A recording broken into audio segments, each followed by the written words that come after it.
Let's now go to pathology of yin and yang imbalance. Let's discuss imbalance of yin and yang. An imbalance between yin and yang is a fundamental aspect of Chinese pathology. Indeed, it could be said that all clinical manifestations and all types of pathology ultimately boil down to an imbalance between yin and yang. That is, every pathological situation could be described as one of four situations: an excess of yang, a deficiency of yang, an excess of yin, and a deficiency of yin. We can see here in the diagram the preponderance and weakness of yin and yang. For example, heat or fire are an excess of yang. A deficiency of yang of the spleen and or kidneys is of course a type of yang deficiency.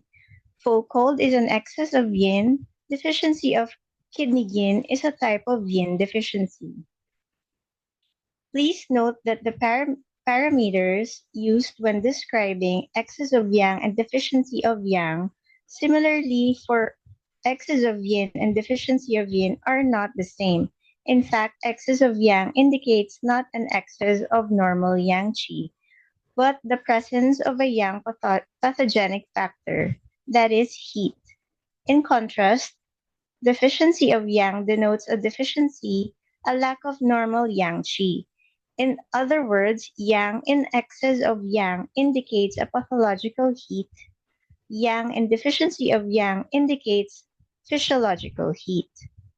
Similarly, excess of yin indicates not an excess of normal yin substances, but the presence of a yin pathogenic factor, that is cold, dampness, blood stasis, or phlegm.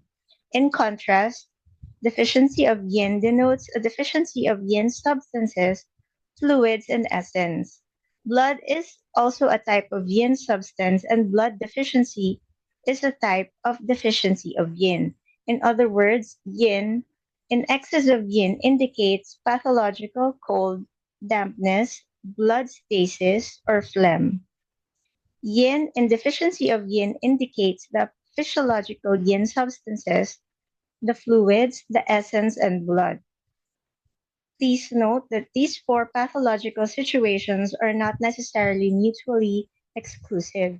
For example, a deficiency of yang of the spleen and kidneys often leads to the formation of phlegm, which in itself is a form of excess of yin, as it is a pathological accumulation of fluids, although it should be stressed that phlegm can be associated with heat, but this usually happens as a long-term development of phlegm. Similarly, a deficiency of yang of the spleen and kidneys often leads to the formation of edema, which in itself is a form of excess of yin, as it is a pathological accumulation of fluids.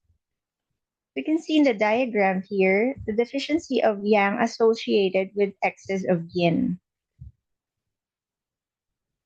In summary, the four imbalances of yin and yang, the excess of yang, deficiency of yang, excess of yin, and deficiency of yin. Thank you for your attention.